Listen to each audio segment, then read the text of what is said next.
తూర్పుగోదావరి జిల్లా చంద్రగిరి నియోజకవర్గం తిరుమల నగర్ పంచాయతీ పరిధిలోని 195/2 మరియు 195/4 సర్వే నెంబర్లలోని సర్వే అకాడమీ భూములు ఆక్రమణకు గురవుతున్నాయని తాము ఫిర్యాదు చేసినా నిలువరించడంలో అధికారులు విఫలమయ్యారని సిపిఎం నేతలు ఆరోపించారు.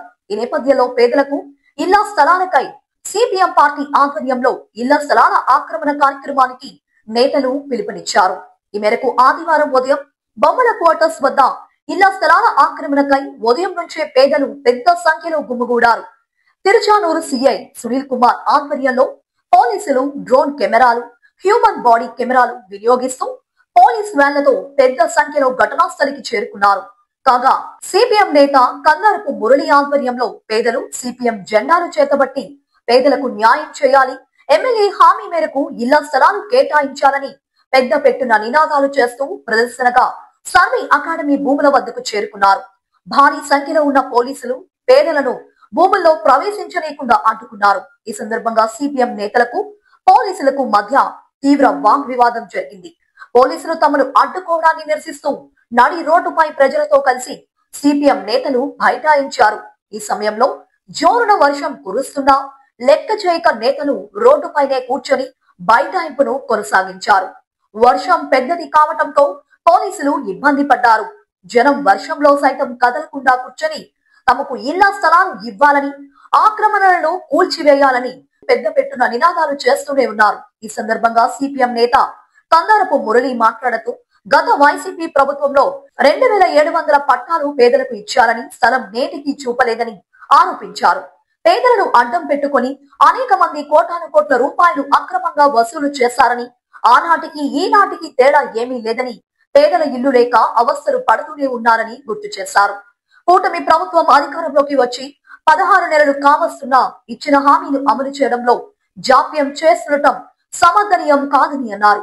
ఒకవైపు పేదలకు ఇళ్ల స్థలాలు కావాలని పోరాటం చేస్తుంటే మరోవైపున ప్రభుత్వ భూములను ఆక్రమణ చేయటం ఎంతవరకు సమంజసమని ప్రశ్నించారు. సిపిఎం ఆధ్వర్యంలో పేదల భూ పోరాటానికి సన్నద్ధమైతే పోలీసులు భారీ సంఖ్యలో వచ్చారని, డ్రోన్ కెమెరాలు, హ్యూమన్ బాడీ కెమెరాలు ధరించి వీడియో రికార్డింగ్ చేస్తున్నారని అన్నారు. నిన్నటిదాకా ప్రభుత్వానికి ఈ శ్రద్ధ ఎందుకు లేదో పేదలకు సమాధానం చెప్పాలని మురళి నిలదీశారు. అధికారుల దృష్టికి తీసుకువెళ్లినా పదే పదే ఆక్రమణల గురించి మాట్లాడుతున్నా పోలీసులకు ఎందుకు వినపడలేదని ప్రశ్నించారు. అధికార పార్టీ ఆక్రమణలను అనాధికారంగా పోలీసులు సమర్థిస్తున్నారా అని ప్రశ్నించారు. న్యాయం జరిగేంత వరకు కదిలేదే లేదని జోరు వర్షంలో పోరాటాన్ని కొనసాగించారు. కాగా పేదలకు ఇళ్ల స్థలాలు ఇస్తామని, ఆక్రమణలు అనుమతించమని ఆర్టీఓ రామ్మోహన్ వెల్లడించారు. ఈ మేరకు సిపిఎం చేపట్టిన భూ పోరాట కేంద్రంలో ఉద్రిక్త పరిస్థితులు నెలకొన్నాయని, రెవెన్యూ అధికారులు నేరుగా రావాలని పోలీసులు జిల్లా కలెక్టర్ దృష్టికి తీసుకుపోవడంతో ఆర్టీఓ రామ్మోహన్ ఘటనా స్థలానికి చేరుకుని సిపిఎం నేతలు పేదలతో చర్చలు జరిపారు. బీటీఆర్ కాలనీలో ఉన్న అర్హులైన పేదలందరికీ ఇళ్ల స్థలాలు ఇచ్చే బాధ్యత తాను తీసుకుంటానని ఆర్టీఓ రామ్మోహన్ ప్రకటించారు. అర్హులైన వారికి ఇళ్ల స్థలాలు ఇవ్వడానికి ప్రభుత్వం సన్నద్ధంగా ఉందని, సర్వే అకాడమీ భూములను ఏర్పాటుకు తరలించి తిరుమల నగర్ ప్రాంతంలోనే పేదలకు స్థలాలు అందిస్తామనే ప్రయత్నాలు జరుగుతున్నాయని, పేదలకు ఇళ్ల స్థలాలు ఇవ్వడానికి తాము సిద్ధంగా ఉన్నామని ప్రకటించారు. అర్హులైన ప్రజలందరినీ ఈ నెల 10వ తేదీన తన కార్యాలయానికి వచ్చి అర్జీలు ఇవ్వాలని ఆర్డీ విజ్ఞప్తి చేశారు. ఆక్రమణలకు పూనుకుంటే ఎంతటి వారినైనా వదిలిపెట్టేదే లేదని, కఠినంగా శిక్షిస్తామని, ఆక్రమణదారుల్లో అర్హులైన వారు ఉంటే తామే ఇళ్ల స్థలాలు కేటాయిస్తామని, చట్టాన్ని చేతిలోకి తీసుకుని ఆక్రమణలకు పూనుకుంటే జైలు పాలు కావాల్సి వస్తుందని ఆర్టీఓ హెచ్చరించారు. ప్రస్తుతం ఆక్రమణలను ఆపివేశామని, నిర్మాణాలు నిలిపివేశామని, సమగ్రమైన విచారణ జరిపిస్తామని ఆర్టీఓ ప్రకటించారు. బీటీఆర్ కాలనీలోని పేదలందరినీ అర్హులైన వారికి ఇళ్ల స్థలాలు కేటాయిస్తామని, అత్యవసరమైన పేదలు ఇబ్బంది పడుతుంటే అలాంటి వారికి తక్షణంగా కొందరికి ఇళ్లను కేటాయిస్తామని ఆర్టీఓ రామ్మోహన్ హామీ ఇచ్చారు. ఆర్టీఓ పేదలకు స్పష్టమైన హామీ ఇవ్వడంతో సిపిఎం నేతలు తమ పోరాటాన్ని విరమిస్తున్నామని ప్రకటించారు. తన మాటను గౌరవించి పోరాటాన్ని విరమించిన సిపిఎం నేతలకు, ప్రజలకు ఆర్టీఓ రామ్మోహన్ ధన్యవాదాలు తెలిపారు. ఈ కార్యక్రమంలో సిపిఎం జిల్లా నేతలు పెద్ద సంఖ్యలో ప్రజలు పాల్గొన్నారు.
కోసం వచ్చాము, మీరు అన్యాయంగా అడ్డుకుంటున్నారు.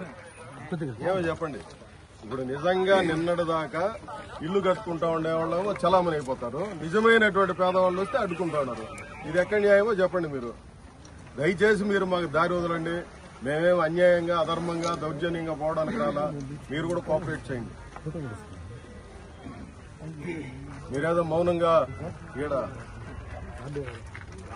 భూమి దగ్గర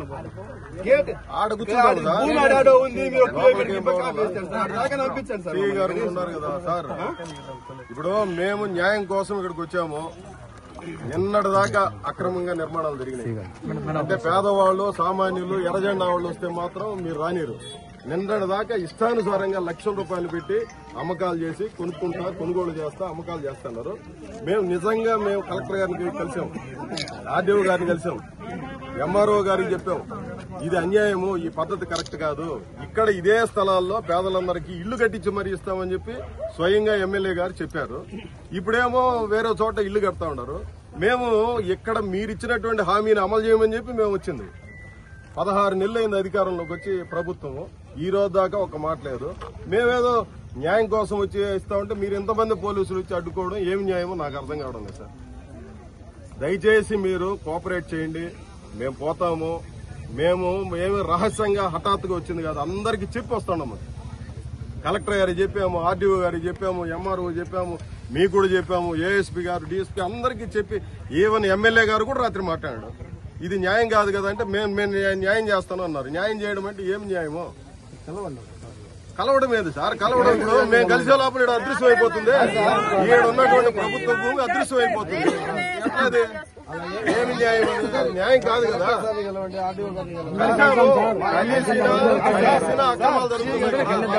ఎమ్మెల్యే గారు మాకు హామీ ఇచ్చారు సార్, ఇక్కడ గుడిసె స్థానికంగా ఇల్లు స్థలాలు ఇస్తానని.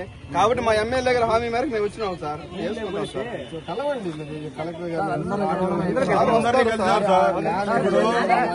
పోలీసులకి మాకు సమస్య కాదు. న్యాయమైనటువంటి సమస్య మీద మేము పోరాడుతూ ఉండేది. ఇక్కడ ఉన్నటువంటి వాళ్ళు పేదవాళ్ళకి ఇండ్లు లేవు. 2700 పట్టాలు ఇచ్చారు జగన్ గవర్నమెంట్ లో. 2700 పట్టాలు ఇచ్చారు. స్థలం చూపిలేదు సార్ ఈ రోజు దాకా. ఆ రోజు నుంచి పోరాటం. ఈ రోజు ఏదో కూటమి ప్రభుత్వం వచ్చింది ఇస్తామని చెప్పారు. ఆ ప్లేస్ కూడా చదువు దాన్ని అమ్ముకున్న వాళ్ళు ఇంకోటి సార్ రెవెన్యూ సార్ అక్రమంగా మాత్రం కొత్త పట్టాలు సృష్టించుకొని భూమి మాత్రం ఆక్రమిస్తుంది. ఇప్పుడు 7 ఇళ్లు కట్టినారు. కట్టినారు సార్, 7 ఇళ్లు కట్టినారు. అలవాటు లేనటువంటి అధికారి నాకు తెలుసు ఆ విషయం. అందుకనే సార్ మాట్లాడిన తర్వాత చెప్దామని చెప్పి నేను ముందుగా విషయాలు చెప్పలేదు. గతంలో కూడా ఆయన పనిచేసినటువంటి అనేక చోట్ల పీపుల్ ఓరియంటేషన్ తో, అంటే ప్రజానుకూలమైనటువంటి పద్ధతిలో వ్యవహరించే అతి కొద్ది మంది అధికారుల్లో మన ఆర్డీఓ గారు కూడా ఒకరు. ఆయన నేరుగా వచ్చి హామీ ఇవ్వడం పట్ల మనం ధన్యవాదాలు ఈ సందర్భంగా తెలియజేస్తున్నాం. నేను నేరుగా ఏదో ఒక రకంగా ఆడికి పోయి పోవాలనేది మాకేం కోరికేం కాదు. ఇది విరమించుకోవడానికి మాకు ఎలాంటి అభ్యంతరం లేదు. రెండవది, సార్ చెప్పినట్టుగా వాళ్ళు అర్హులైనటువంటి వాళ్ళు అనుకోండి, వాళ్ళకు కూడా అన్యాయం చేయమని మనమేం చెప్పడం లేదు. కాకపోతే కొంతమందికి ఇచ్చి కొంతమందికి ఇవ్వకుండా ఈ పద్ధతి వద్దు. ఇస్తే అందరికి ఇవ్వండి. ఏదో ఇవ్వకపోతే అసలు ఆ వెంకటరమణ గారు ఉన్నప్పుడు ఆయన అది ఎట్లా ఇచ్చాడో మాకు అర్థం కావడం. అంత హఠాత్తుగా ఒక 5 మందికో 10 మందికో ఆయన అసలు విచారణ జరపండి. అది నిజమా కాదా అని చెప్పి విచారణ జరపండి. నిజమది జెన్యూన్ ఏంట అంటే ఇంత హఠాత్తుగా రాత్రికి రాత్రి కట్టాల్సిన అవసరం ఉంది. అధికారులు ఆపుంటే ఎందుకై ఆపుతారు, మా దగ్గర పట్టా ఉంది మీరు ఆపేది ఎందుకు అని చెప్పి అధికారులతో ఘర్షణ పడాల్సిన వాళ్ళు అట్లా చేయకుండా రాత్రికి రాత్రి కట్టేశారంటే దాని అర్థం ఏంది? ఆక్రమించుకున్నటువంటి వాళ్ళు మా పార్టీ నాయకులకు ఫోన్ చేసి అనా మీరు అడ్డుపడబాకండి, మేమేదో చేసుకుంటున్నాము, దయచేసి మీరు కోఆపరేట్ చేయండి అని అడగాలి. ఏ రోజు వాళ్ళు మాకు పట్టా ఉందని చెప్పి చెప్పలా. కాబట్టి నేను ఆర్డీఓ గారికి చేసేది అది అక్రమమైందైతే మాత్రం కఠిన చర్యలు తీసుకోవాలని చెప్పి నేను ఈ సందర్భంగా మీ అందరి తరఫున రిక్వెస్ట్ చేస్తున్నాను. ఎందుకనంటే ఈ ధోరణి ఇట్లా పెరిగితే ఇదొక పెద్ద ఎత్తున విస్తరించిపోతుంది. ఇది ఏ రకంగానూ ఆగదు. ఇది ఒక చోట మొదలైతే చివరికంట ఇట్లాంటివి సాగుతూనే ఉంటాయి. కాబట్టి దయచేసి అట్లాంటి వాటి పట్ల కఠినంగా వ్యవహరించాలని చెప్పి నేను ఈ సందర్భంగా రిక్వెస్ట్ చేస్తున్నాను. వాళ్ళు కూడా అర్హులు అనుకోండి, ఇవ్వండి, అందరితో పాటు ఇవ్వండి, మాకేం అభ్యంతరం ఉంది. మాకేమైనా కోపం, వాళ్ళు ఎవరో కూడా తెలియదు, వాళ్ళ పేర్లు తెలియదు, వాళ్ళు ఎవరు కట్టుకున్నారో మాకు తెలియదు. మాకు ఎలాంటి వ్యతిరేకతలు లేవు. చాలా మంది సార్తో కూడా చెప్పారు వాళ్ళు రెచ్చగొడితే వీళ్ళు రెచ్చగొడితే అని చెప్పి. వాళ్ళు రెచ్చగొడితే వీళ్ళు రెచ్చగొడితే వచ్చేవాళ్ళు కాదు. ఎర్రజెండా ఇక్కడ ఉన్నటువంటి అధికారులకి, పోలీసులకి, ప్రజలకి అందరికి కూడా తెలుసు అన్యాయం జరుగుతుందని చెప్పి మేము నమ్మాం. ఇక్కడ జరుగుతున్నటువంటి విషయాలన్నీ మా దృష్టికి వచ్చిన తర్వాత ఇది తప్పు అని చెప్పి మేము భావించి సార్ దృష్టికి తీసుకోబోయాం, కలెక్టర్ గారి దృష్టికి తీసుకోబోయాం. పేదవాడు వస్తే డ్రోన్ కెమెరాలు వచ్చేస్తాయి, వీడియో కెమెరాలు వచ్చేస్తాయి, పోలీసులు వచ్చేస్తారు, రకరకాలు వచ్చేస్తారు. ఇన్ని రోజులు కట్టుకుంటా ఉంటే ఏ ఒక్కరూ పట్టించుకున్నటువంటి పరిస్థితి లేదు. ఇది సరైనటువంటిది కాదు.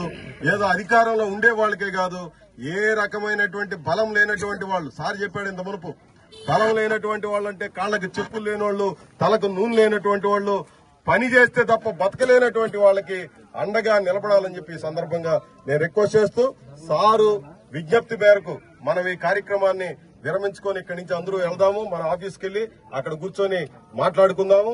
ఇది మీరంతా కూడా మనం స్పష్టంగా ప్రతి వీధికి ఎంతమంది అర్హులు ఉన్నారో అవన్నీ కూడా లిస్టు తయారు చేసి, ఎప్పుడు మా ముఖ్యమంత్రి గారు 7వ తారీఖు వస్తున్నారు కాబట్టి సార్ని రేపు ఎల్లుండి మనం ఇబ్బంది పెట్టలేం. 8వ తారీఖు 9వ తారీఖు మనం వెళ్లి సార్కి ఆ రిప్రజెంటేషన్ ఇద్దామని చెప్పి మీ అందరికీ తెలియజేస్తూ, సహకరించినటువంటి అందరికీ, ఇక్కడ ఉన్నటువంటి అధికార యంత్రాంగానికి, ఉద్యోగులకు అందరికీ పేరు పేరున సిపిఎం పార్టీ తరఫున ధన్యవాదాలు తెలియజేస్తూ సెలవు. నమస్కారం.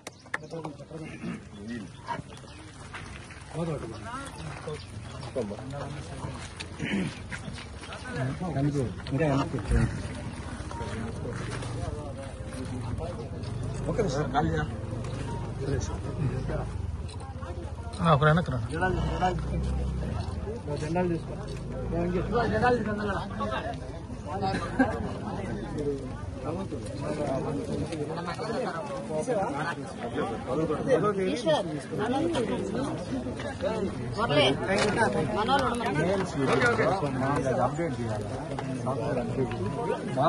అని చెప్పి ఈరోజు ఇవ్వకుండా కాలయాపన చేస్తున్నారు అనే విషయం పైన మురళి గారు మీకు పిలిపించిన నేపథ్యంలో మీరందరూ ఇక్కడికి రావడం జరిగింది. అదేవిధంగా ఇక్కడ ఏవైతే మీరు అక్రమ నిర్మాణాలు అంటున్నారో ఆ అక్రమ నిర్మాణాల గురించి కూడా కలెక్టర్ గారికి వీళ్ళు తెలియజేయడం జరిగింది. తెలియజేసిన తర్వాత కలెక్టర్ గారు నాకు కాల్ చేయడం జరిగింది. నేను కూడా తహసీల్దార్కి చెప్తే ఇమ్మీడియట్ గా స్టాప్ చేయిస్తామని చెప్పారు. అయితే ఆ సందర్భంలో స్టాప్ చేసే సందర్భంలో వీళ్ళు అక్కడికి పోయి ఆపితే, మా గతంలో తహసీల్దార్ వెంకటరమణ ఉన్నప్పుడు మాకు పట్టాలు ఇచ్చారు సార్, మా దగ్గర పాత పట్టాలు ఉన్నాయి, మేమేం ఆక్రమించట్లేదు, కాబట్టి మాకు పట్టాలు ఇచ్చిన దాంట్లో మేము కట్టుకుంటున్నామని చెప్పడం జరిగింది అన్నారు. అయితే దానిపైన ఒకసారి వాళ్ళని పట్టాలు తీసుకొని కలవమని చెప్పాము. అదేవిధంగా మన దగ్గర హౌస్ సైట్ రిజిస్టర్లో కూడా ఒకసారి వెరిఫై చేయండి, ఇచ్చినవి జినైనా లేకపోతే వీళ్ళు ఊరికే ఫేక్ గా చెప్పి ఆక్రమించే ప్రయత్నం చేస్తున్నారా అని చెప్పడం జరిగింది. అయితే దురదృష్టవశాత్తు కేవలము గడువు ఎక్కువ లేకుండా 2-3 రోజుల్లోనే దాన్ని పూర్తి చేయడం జరిగింది. అయితే ఇమ్మీడియట్ గా నాకు రెండోసారి కంప్లైంట్ వచ్చినప్పుడు మళ్ళీ నేను తహసీల్దార్ని అడగడం జరిగింది, ఇమ్మీడియట్ గా స్టాప్ చేయండి, పార్టీ ఏది అనేది కాదు ఇక్కడ ఇంపార్టెంట్, వాళ్ళు పేదలా కాదా, ఒకవేళ పేదల ఈ గతంలో ఎప్పుడు లబ్ధి పొందలేదు వాళ్ళందరూ కూడా అర్హులు, ఇంటి పట్టాల కంటే ఇస్తాం తప్పనిసరిగా, కానీ ఒక అధికారి ఆపమని చెప్పిన తర్వాత దాన్ని కొనసాగించడం అనేది కరెక్ట్ కాదు. అలా ధిక్కరించి చేస్తే మాత్రం మనం కూడా అలాంటి స్టెప్స్ తీసుకోవాల్సి వస్తుంది. కాబట్టి వీటన్ని స్టాప్ చేయమంటే ఇమ్మీడియట్ గా స్టాప్ చేయడం జరిగింది. ఇదే సందర్భంలో మురళి గారు వేసినటువంటి పాంప్లెట్ నేను చూడడం జరిగింది. ఇమ్మీడియట్ గా మురళి గారికి కాల్ చేశాను. ఏంటంటే ఇది మీరు ఈ విధంగా ఇచ్చారు అంటే, సార్ మీరేమో డబ్బున్న వాళ్ళు ఇల్లు కట్టుకుంటా ఉంటే గమ్మునుంటారు, పేదలు మేము వచ్చి ఆక్రమిస్తాము, మేము ఇళ్ల స్థలాలు తీసుకుంటామంటే మాత్రం మీరు మమ్మల్ని అణచివేసే ప్రయత్నం చేస్తారు. ఇది ఎంతవరకు న్యాయం సార్ అని అడగడం జరిగింది. కరెక్టే, మీరు అడిగిన ప్రశ్న కరెక్టే, కానీ జరిగిన సంఘటన ఇది అని చెప్పాను. తర్వాత మీకు ఏదైతే ఒక అపోహ ఉందో, ఈ సర్వే అకాడమీకి ఇచ్చినటువంటి 41 ఎకరాలు ఆక్రమణకు గురవుతుంది, లేకపోతే ఇది ఎవరికో ఇచ్చేస్తారని అనుకుంటున్నారు. ఎటువంటి పరిస్థితులు అది కాదు. మీకు తెలియకుండా మీ వెనక ఏం జరుగుతుందనేది మీకు తెలియజేయాలనే ఉద్దేశంతో నేను ఇక్కడ రావడం జరిగింది. స్థానిక ఎమ్మెల్యే గారు ఇమ్మీడియట్ గా ఇక్కడికి వచ్చిన వెంటనే ఆయన చెప్పింది ఏంటంటే, నాకు కూప్చంద్రపేట అన్సెటిల్డ్ విలేజ్ ఒకటి ఉంది సార్, చాలా మంది రైతులంతా ఇబ్బంది పడుతున్నారు, దాన్ని సెటిల్ చేయాలి. అదేవిధంగా మనకు సర్వే అకాడమీని ఏర్పేడు వైపు తరలించాలి సార్, అక్కడ చాలా ఖాళీ ల్యాండ్స్ ఉన్నాయి.